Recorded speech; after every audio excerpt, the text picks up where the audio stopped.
Hello and welcome to this primary election debate from Republican candidates from Arizona Congressional District 3. This debate is sponsored by Clean Elections, the state nonpartisan voter education agency. My name is Mari Rábago and I'm joined by Steve Goldstein, who will be your co-moderator today's debate. The format for this debate will probably be familiar to you, but the way we're sharing this debate is part of a brand new effort to support democracy in Arizona. Thanks to a partnership with the Clean Elections Commission and the Arizona Media Association, we're working to make sure these 2024 debates are the most accessible in Arizona history. That means this debate and dozens more between now and November will air on a long list of local TV stations, radio stations, and digital platforms, including support from local newspapers.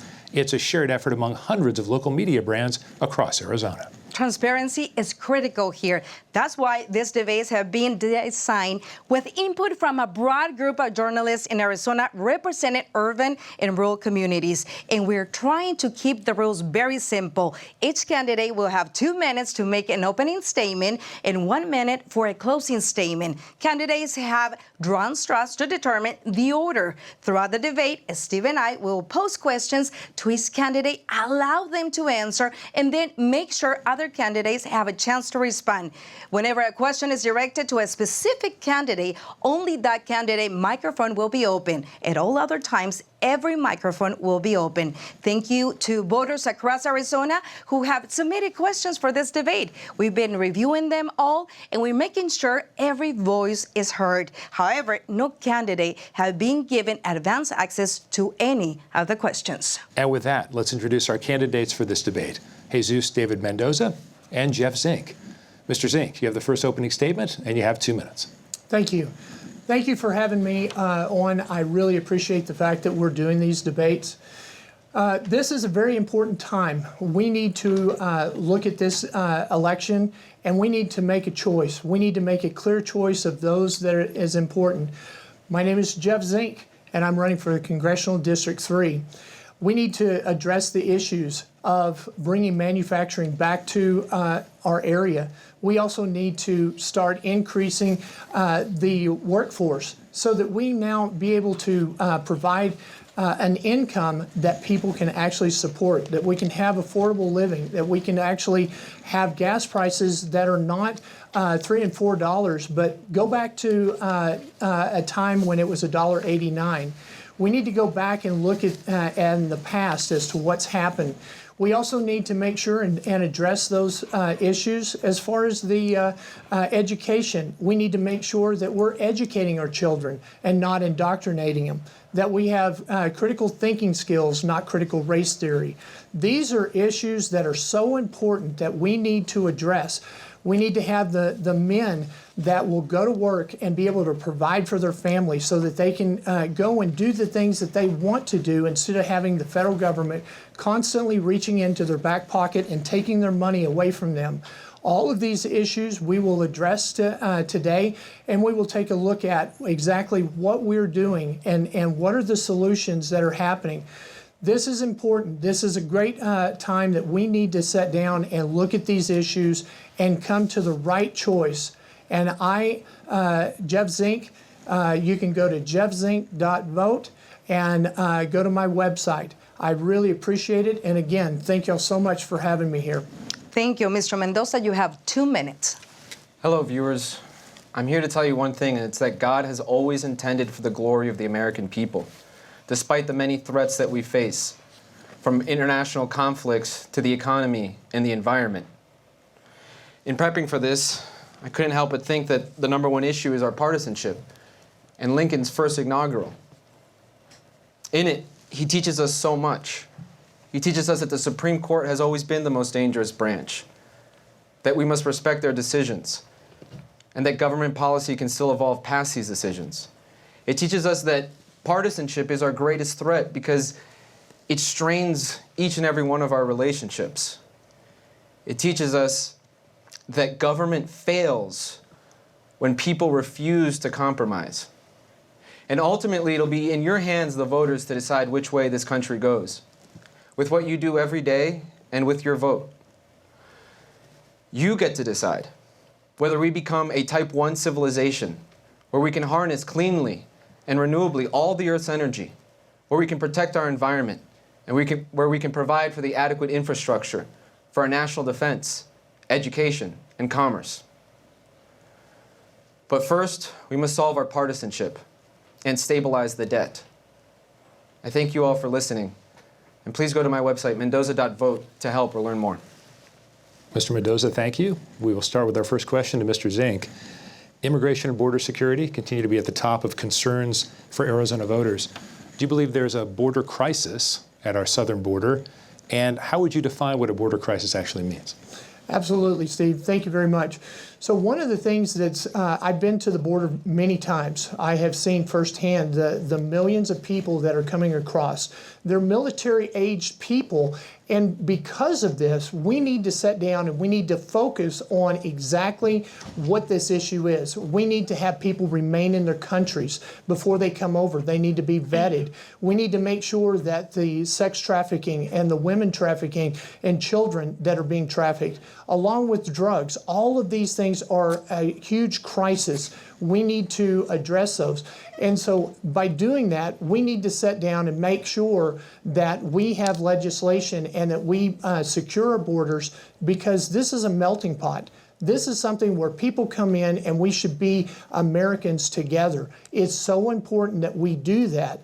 And this is so important for us. So yes, the crisis there, we need to make sure that that crisis is met head on, and that we prevent the military-aged men from coming into this country. Mr. Mendoza, you have as much time as you'd like to respond to that. Could you ask that again? Yes. Do you believe there is a border crisis? And if so, how would you define what a crisis actually means at this moment? I would define a crisis as any situation where anybody is dying needlessly. And there are people on the border that are dying needlessly. So yes, I would define that as a crisis. And along the lines of what Zink was saying, this is pretty accurate. Perfect. Well, Mr. Singh, the next question. There has been a bipartisan efforts in the past, whether it was when then Arizona had U.S. Senate members as part of the so-called Gang of Eight, or much more recently to implement so-called comprehensive immigration reform. Will you support a measure that would include increased border security and a path to citizenship for some undocumented immigrants? Oh, absolutely. So let's say, take it head on with DACA.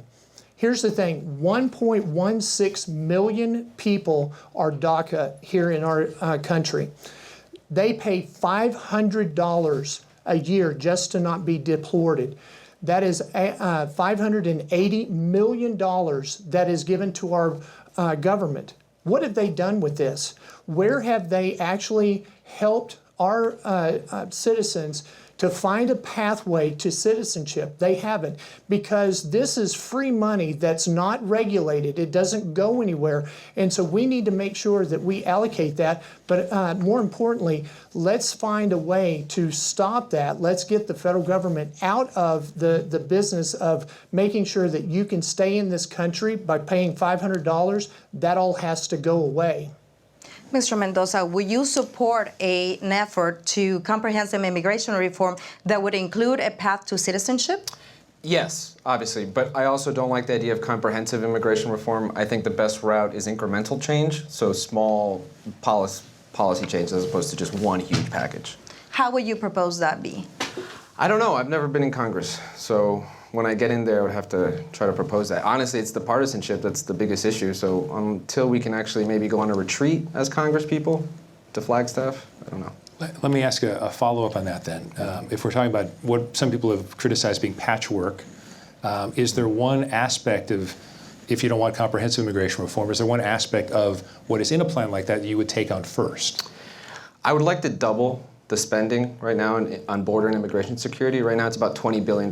We can easily get that to $40 billion. So if we get that first and then we can start the path to citizenship, that'd be nice. I also would recommend that we reduce the number of immigration for the next 5 years to try to balance out and figure out where we are and where we want to go. And then in 5 years we can restart the process to allow more immigration in. If I may go back to your answer, Mr. Zink, somehow do you propose also that offer of immigration reform, as you were saying, that the need for that because of the crisis in the border, but would they be a path to citizenship that you would offer in that solution? One of the things is it's really important that we need to understand.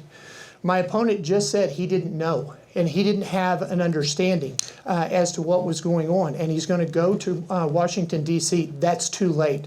Here's the most important thing that we need to understand. We have to be aggressive in this. Spending more money, that raises our taxes. We have to take what we have. We have $580 million that is paid by DACA, and we need to take that money, and then we need to sit down and have this. I talked with a lady just the other day, and she said that she's been in this country since she was 4 years old. 17 years she's been trying to be a citizen in this country. There cannot be anything. So what we want to do is we're going to go in aggressively. We're going to look at with all of the attorneys and make sure that there is a 5-year way to go to citizenship. Understood. And more importantly is that we have to get rid of charging DACA the amount of prices that they're now faced with. Thank you. Can I give a rebuttal to that? Okay. It's arrogant to assume that anybody who hasn't been in Congress knows what it's like to be in Congress. That's ridiculous. There's nobody in Congress that knows how to be a congressman, or else we would have already solved all these issues. You can't possibly assume that you know all the answers on how to solve these issues. We don't know, or else these issues would have been solved. So, yeah. Well, let me ask the experience question then. Neither one of you have been in Congress, so maybe this could have been an opening statement. So, Mr. Zink, specifically, what's a minute or so answer on why your experience, just as a citizen, would be better to have you in Congress? Absolutely. So I've been to Washington, D.C. I've worked with Andy Biggs and Paul Gosar and Debbie Lesko. We have talked extensively about what are some of the problems here in Arizona. I've been there in their offices, and I've talked with them directly and trying to solve these issues that are very real to the Hispanic people. They're wanting, this is the greatest country in the world. They're coming here in droves because they want the American dream. And yet we are preventing them from having that. We need to sit down and look at this. So yes, you can go there and not have the experience, but you also need to understand what is important to the people and how they're become citizens. Mr. Mendoza, do you want the experience answer? Sure. I'm just what you've lived and what you think. Yeah. I'm just a regular guy that lives the regular life, but my academic background has been in political science and human rights. And I'd like to ask anybody if they can even define a human right. Like, not to call anybody out, but I bet you none of us here can even define that, right? Like, it's important that we understand that a human right is a claim by someone on someone for something essential to human dignity. And there's nobody else on stage that understands the technical theory better than me.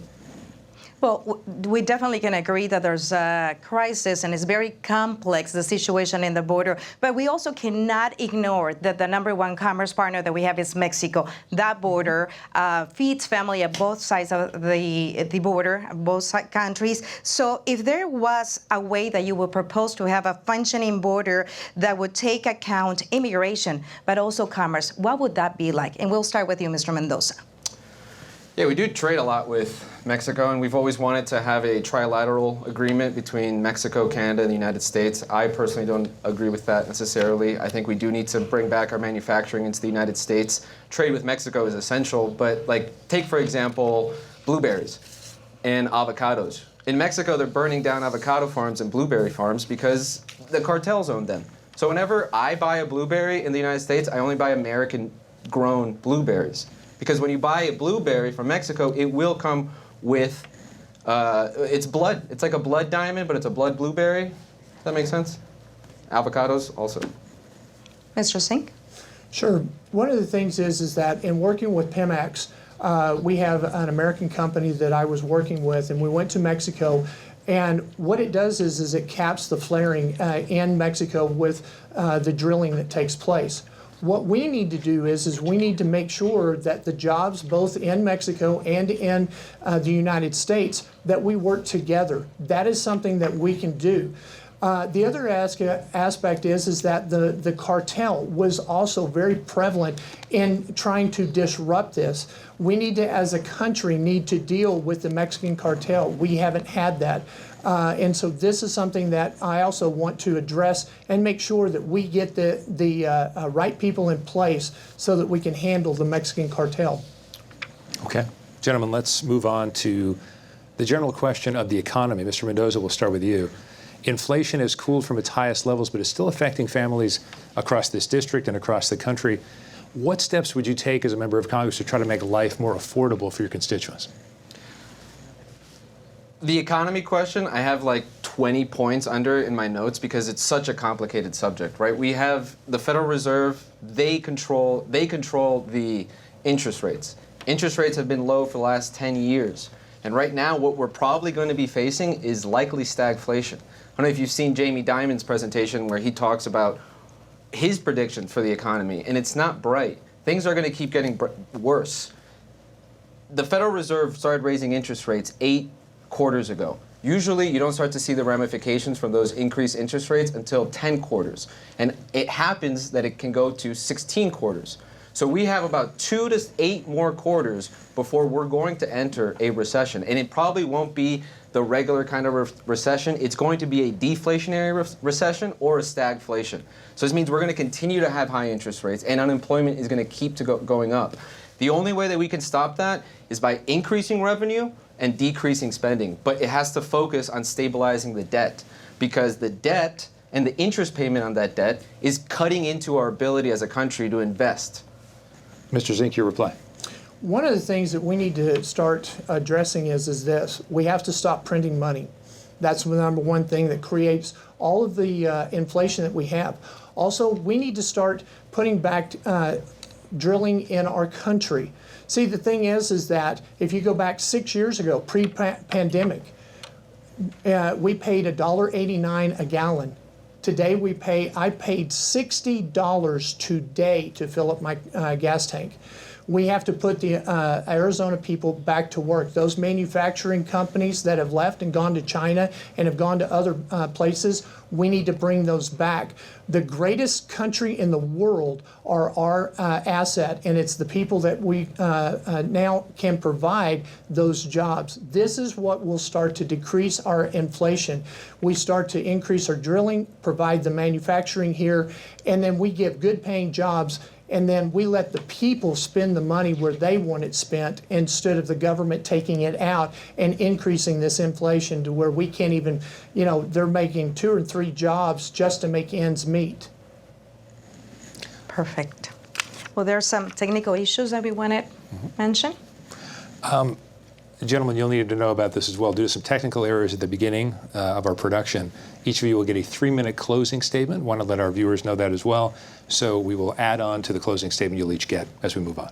That way we can keep them prepared. Well, following up with more questions, do you believe somehow, and this question is from Mr. Mendoza, we'll start with you, do you believe that the action led to the SHIP Act and the Inflation Reduction Act has led to the increased prosperity here in Arizona and also diversified the economy here in our state? No, I don't think it has. Just from my personal experience, I can barely afford eggs. I like to buy Happy Eggs, so I don't like to buy the cheapest eggs, and those are $12 for 8. Nothing has gone down, and inflation isn't going to come down. The Federal Reserve is keeping interest rates high so that inflation stays high, so that we can cut employment. That's the Federal Reserve's goal with their inflation, is to reduce employment. So until employment goes down, inflation is going to keep going up. And isn't that messed up?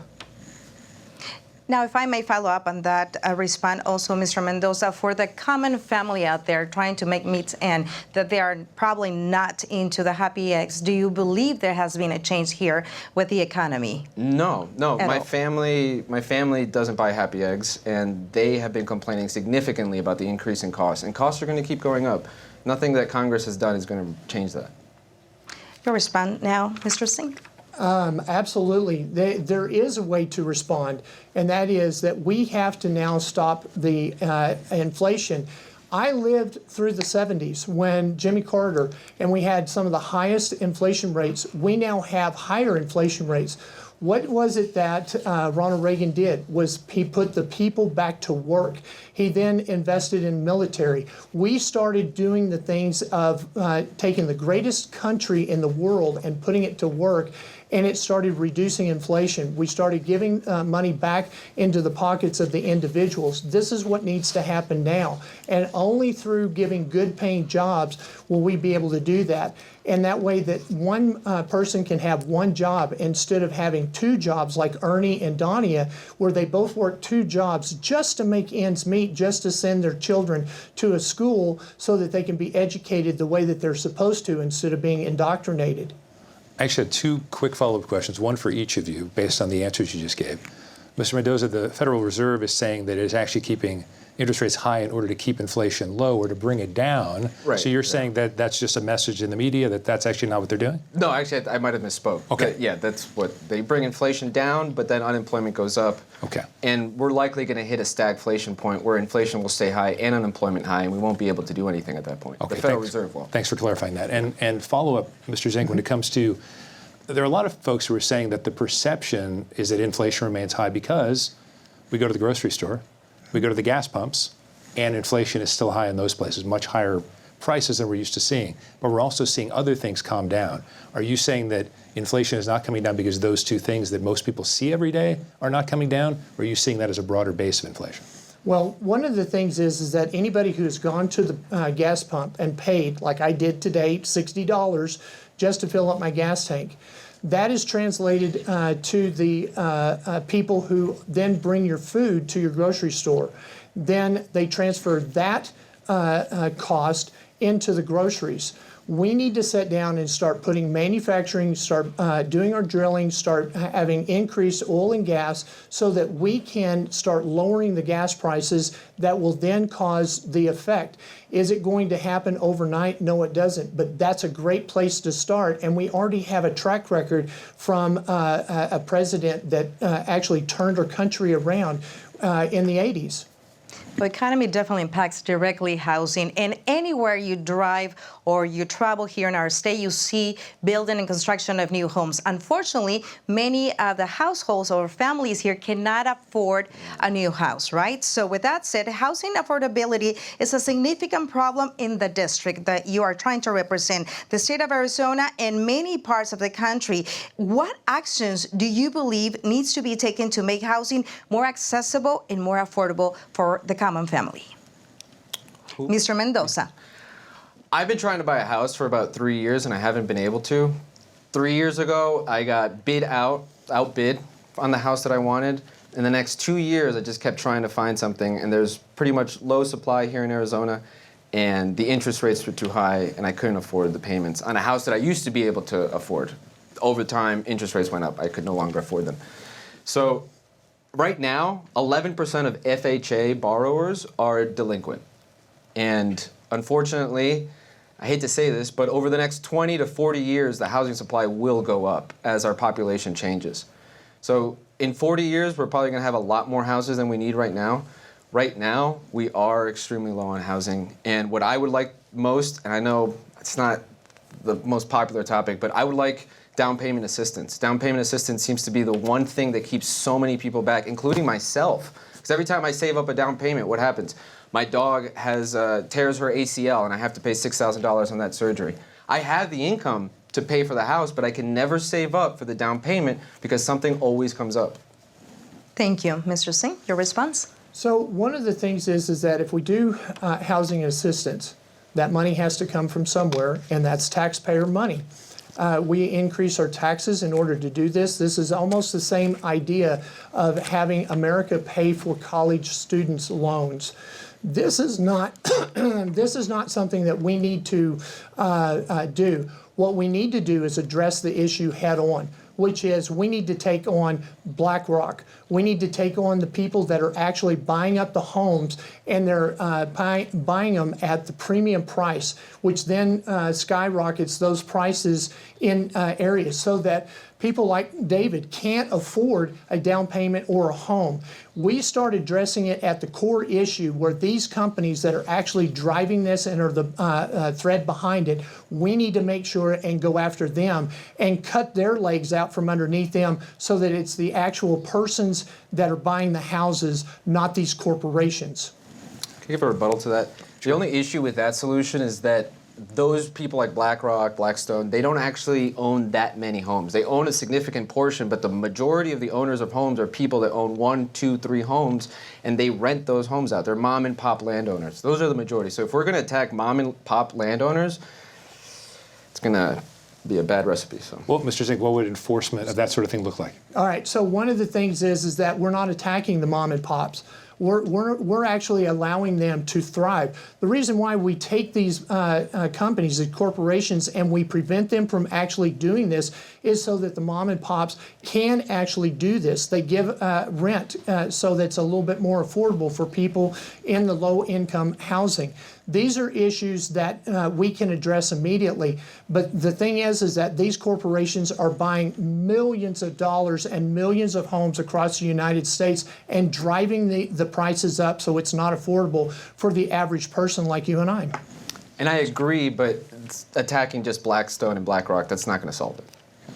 Now, next question, and we'll start with Mr. Zink. And this, how much involvement should the government have in housing affordability? How will you use public resources to address this dramatic problem right now, serious problems that we have here in Arizona? Absolutely. So with all of the real estate people that I work with across the state, and what they're telling me is that what we need to do is we need to make sure and go into the low-income housing and we start fixing them up. We have programs that will actually do this, but we can do this privately and not federal spending or state spending. We don't use other people's tax monies, but we have investors that will actually invest in incorporating the people, and we can put them to work in restoring the homes. Then we can actually do things like veterans, Tunnel to Towers, where they're actually using private funds, they're restoring houses, and they're turning them into things that veterans can come in at no cost whatsoever to them, and it helps them out. We have to look for that more than having federal funding and federal government come into play. Thank you, Mr. Zink. And Mr. Mendoza? Yeah, besides the idea of helping veterans when they need housing, because they deserve that. They serve the country. They deserve that. But the idea of just giving housing to people isn't the right approach. What we need to do is incentivize ownership. So people have to be the owners of their homes. So if we can build buildings where people are purchasing the apartment, not just renting it indefinitely, that's how we create stability. My family has benefited significantly from down payment assistance. The only reason I'm standing here is because my family was able to get down payment assistance in 2008 for their home, which we got to live in since then. So that's essential. My family has provided millions of dollars to the state because of them being able to own that home. They've started businesses, they've helped the community, and they would have done none of that if they weren't the owners of their own home. Mr. Mendoza, So can I briefly, respond sure. to that real Okay. quick? So one of the things is Nancy Pelosi stated that you will own nothing and you will like it.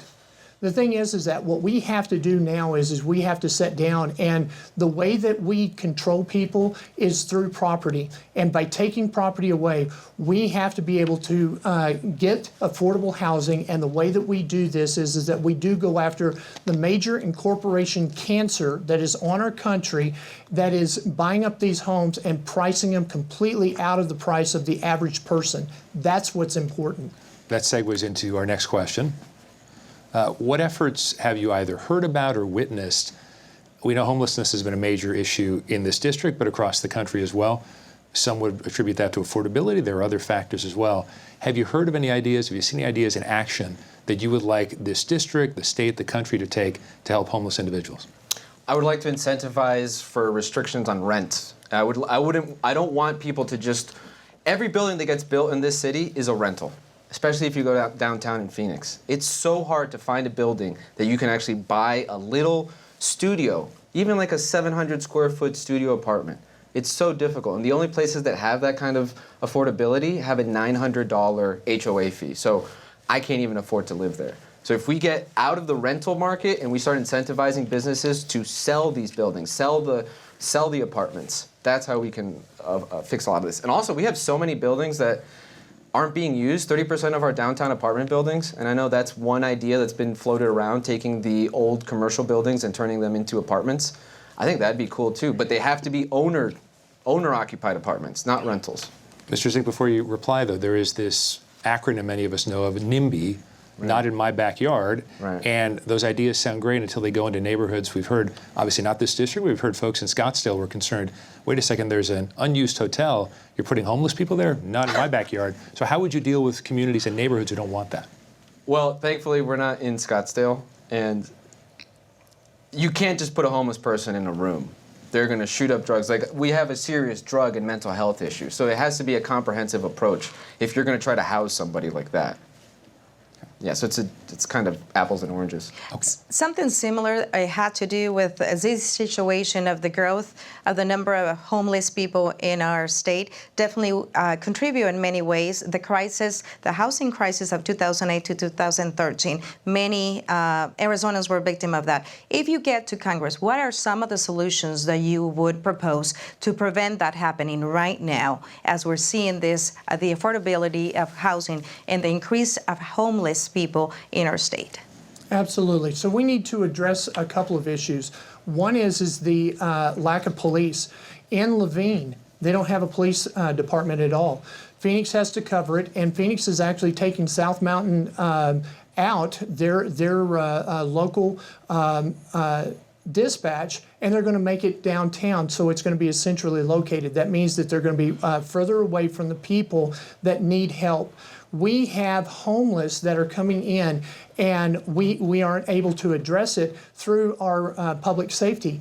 Our men and women in blue need help, and we have actually cut through Black Lives Matter, defund the police, all of these things where we don't have the police departments, and this homeless issue is now not being addressed. The other aspect on the other side, which is the mental health. And being in medicine for over 38 years, one of the things that we need to actually address is the mental issue that is taking place and is prevalent throughout. This is brought on by the drugs, by what's happening with the individual, especially coming from our borders. All of these things have to be addressed, and we're literally closing down those mental health facilities. This is a major concern. That's the reason why I went to Sonny Borelli and several other senators, and we are trying to put legislation in that will keep access so that the people can actually have medical care and do it in a safe environment so that we don't have them on the street, but they're actually taken care of. Thank you. Mr. Mendoza, what would be some of those solutions that you would propose? To prevent a 2008 style collapse? Well, not necessarily that, but the housing crisis that brought into the homeless community also. So a lot of people lost their homes and ended up homeless. So what will you do to prevent, since the affordability in the housing right now in Arizona is so difficult also? The only way to tackle that is through education. One solution is what? We give people what they need, right? The other solution is we build people up so that they can do the things that they need to do to be able to provide for themselves. And that should be our goal. Our goal should be to build people up, not to give them things. Mr. Zink, quick follow-up to what you had said before. There are some people who would be concerned about the concept that police are as heavily involved with homeless as they have been, homeless folks, and you mentioned mental health situations. Would you in any way advocate other people being a part of a police force, perhaps more social workers, to be involved in those situations? Well, the thing is that when you have drugs that are involved, being a healthcare provider myself and understanding there is volatility. While social workers are beneficial and they are in the medical realm, out on the streets, we need to have good paying jobs for our men and women in blue. It's vitally important. They need, right now, we're 3,800 police officers in Phoenix that need to be hired. And it's all because they've cut and taken back all of the funding for our police department. This is a vital issue that we need to have addressed, and that's one of the things that I will sit down as a congressman and talk with the chief of police here, and I've also had meetings with different people in the police department to address these very issues. Mr. Mendoza? The question again? A more creative idea as it relates to dealing with homeless people as opposed to having more police on the street.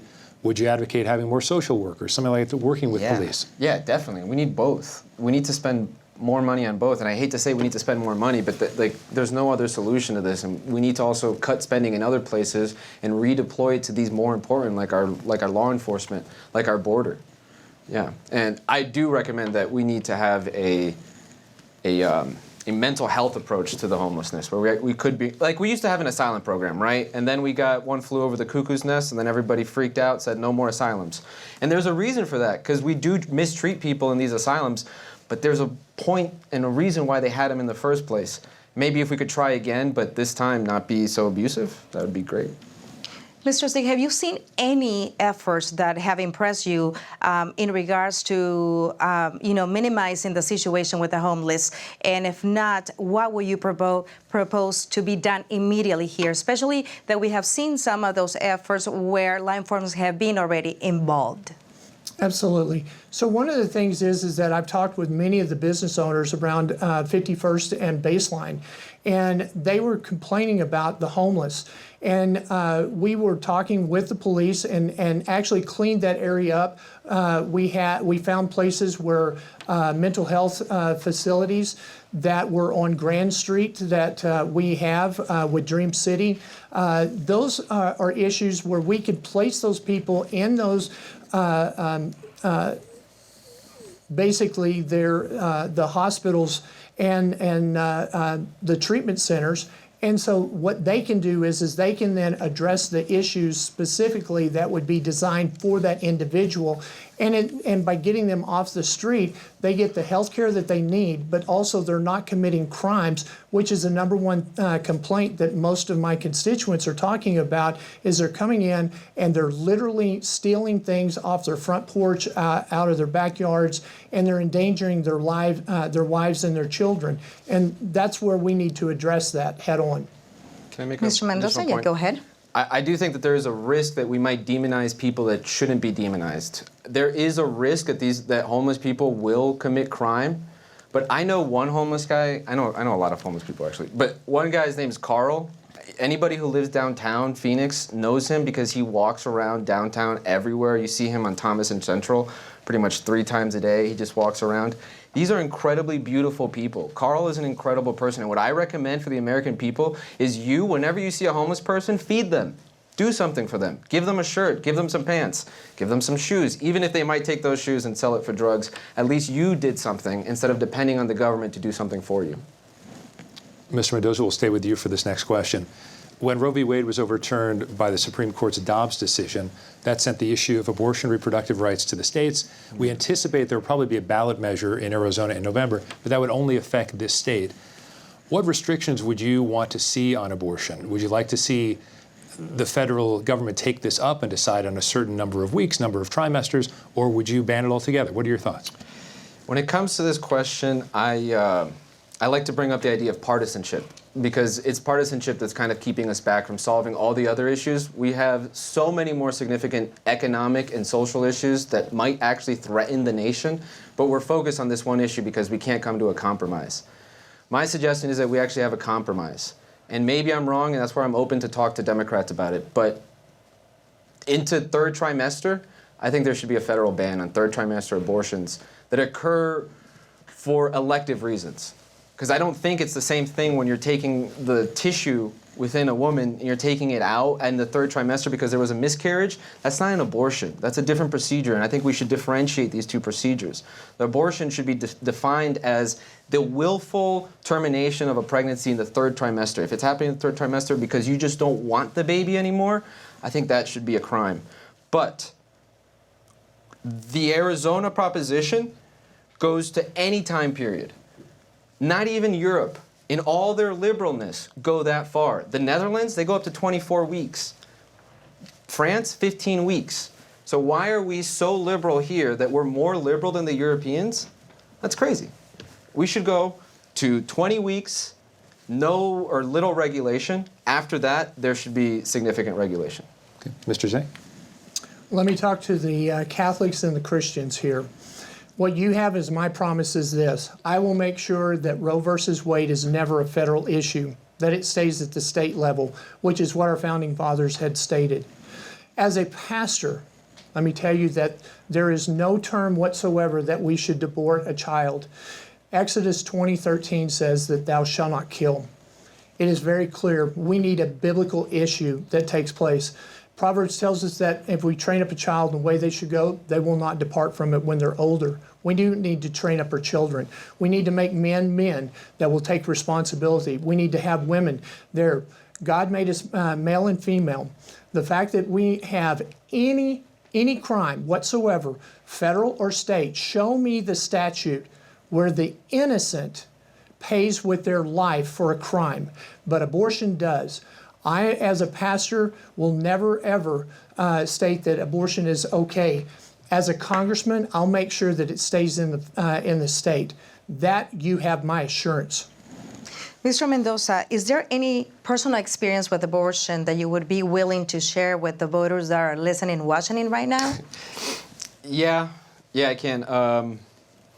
When I was 19, 20 years old, I was with a partner, and I thought that she might have been pregnant. We both did, and we decided that we were going to go through with an abortion. And the reason was because I was afraid. I was afraid. We both were afraid. We didn't have the means to take care of a baby, and we also didn't believe that the future was going to be bright enough for us to be able to raise that baby.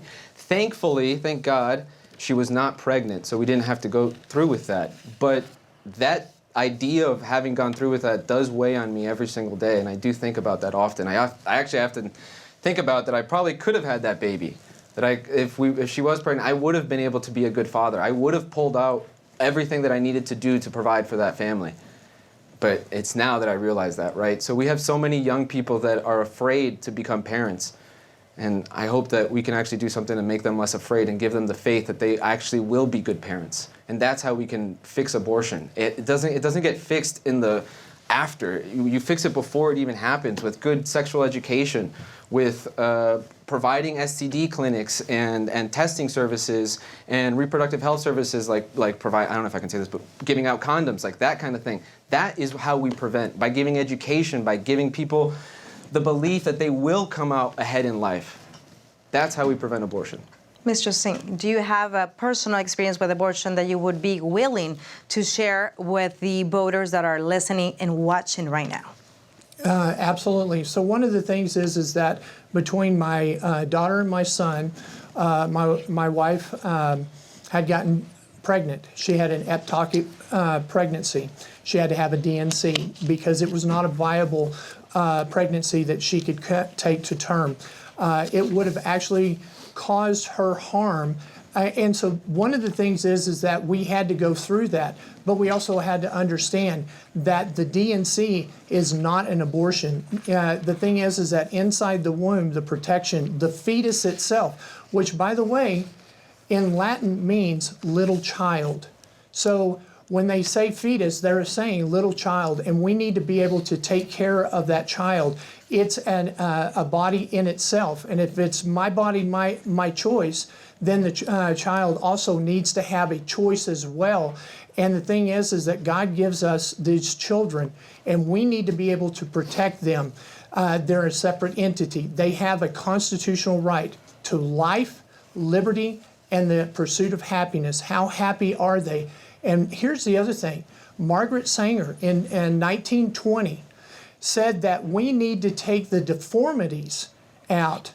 Where are the Planned Parenthood? Where is it that they show up? They show up in the black and brown populations. They're not in Scottsdale. They're in South Mountain, where I'm trying to represent. We need to sit down and we need to address this head on and make sure that our children are protected and that we allow them to have life, liberty, and the pursuit of happiness. Yeah, before anybody thinks that I'm pro-abortion, I want to tell a story that happened to me when I was in high school. I was in a biology class, and our teacher divided us into two groups, one pro-abortion, one anti-abortion. I was put on the anti-abortion side or the pro-choice side.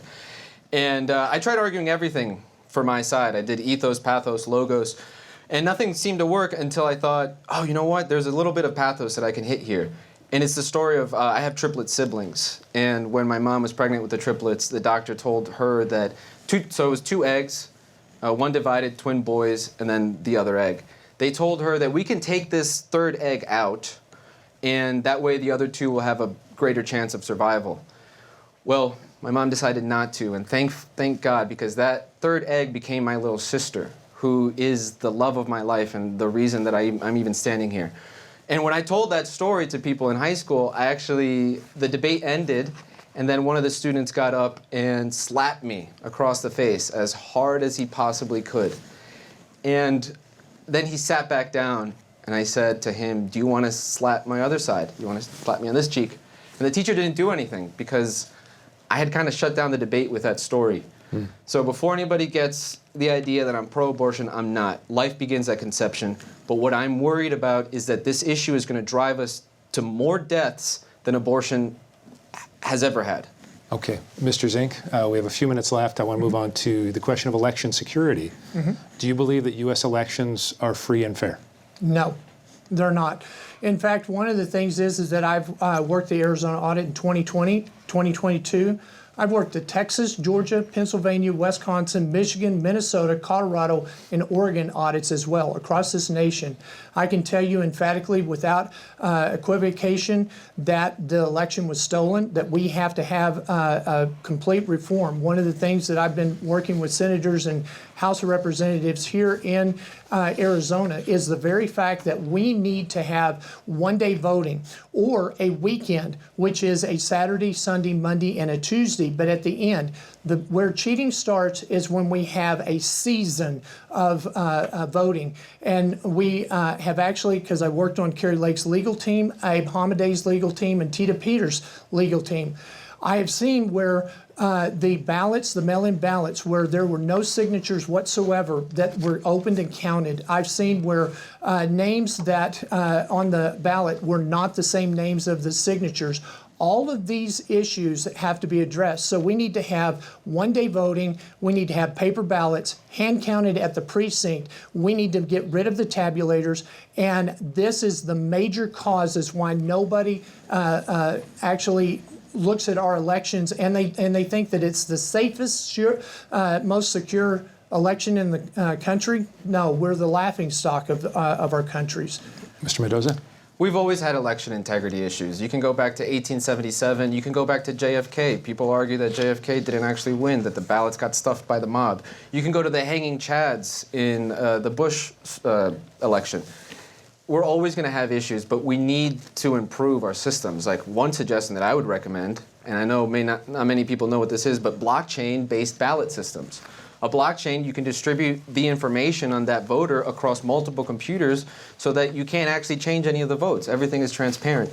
And that's one solution that would help. Also, going back to more localized precinct-based voting. Like, I shouldn't have to drive to some faraway high school to vote. I should be able to walk somewhere and vote from there. Thank you. Well, it is time now. Can I address 20 something very seconds, quickly? 20 seconds. Okay, blockchain voting. Oh my gosh. Here we go. One of the things is that's extremely important to understand is that anytime you have a computer that the source code can be changed and altered. We actually proved this in court multiple times over multiple states. We need to address this, and that's how we address it. Paper ballots, hand counted at the precinct level. I'm a software engineer. That's not how it works. Well, it is time now, gentlemen, for closing statements. Each of you have 3 minutes, and to keep us on time, we will be politely cut you off if you run over, okay? Mr. Zink, let's start with your closing statement. You have your first minute. Okay, absolutely. Thanks for having me at this debate. I've really enjoyed it. What great questions we have.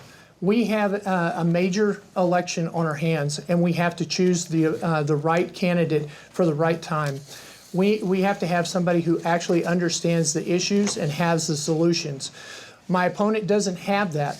Actually, he stated that he didn't know. And we need to sit down and start looking at what's happening in our country. We need to address these issues. We need to make sure that we have good paying jobs, that our children are not being indoctrinated any longer. Critical race theory needs to be with critical thinking skills. These are the issues that we need to do for our children. We need to actually increase the police so that our wives and our mothers and daughters are safe on the streets, that we need to increase the manufacturing here. All of these things that I have worked with senators and I've worked with House of Representatives, I've been doing the job and I haven't been elected. When you elect me, you will elect somebody who's already active in doing this. I'm not telling you what I will do. I'm telling you what I have done and what I'm working on right now in order to make this happen for our constituents. Here's the thing. We have had Raul Grijalva, Ed Pastor, and Ruben Gallego, all Democrats, all have sat and have run this area, and they've run it in the ground. Here's the other thing that I want to also know. My opponent was a Democrat. He changed parties and became a Republican in order to run in this race. We need to sit down and stop Democrats. We've had 24 years of Democrats running this area. Isn't it time for a change? We need a true Republican, somebody who actually will address this, somebody who will actually sit down and talk to the people and address these issues. This is so important. This election is vital. We literally will live and die by who gets into office. So this is very critical that we need to address and make sure we don't need Democrats no longer in CD3. We need a strong Republican that has the backbone that will go to Washington, D.C.